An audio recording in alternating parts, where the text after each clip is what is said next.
Dami to guys. Sobrang kapal. Laki to bro. Yan yung kapal niya guys.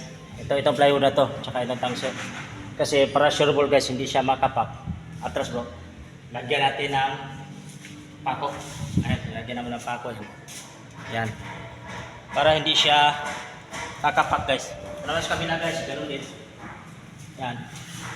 May tapal na po yan guys. Lagyan rin natin ng plywood para mabilis yung tapal. Yan.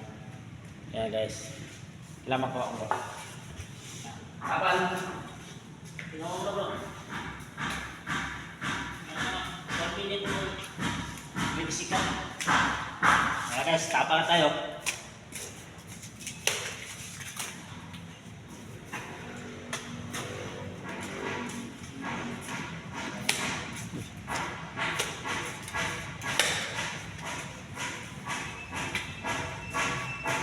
Kailangan mo guys inig.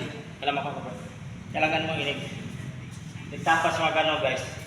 Kailangan mo talaga i-rolling ko siya. Para maganda yung kapit. Kakatas. Ano. Yan guys.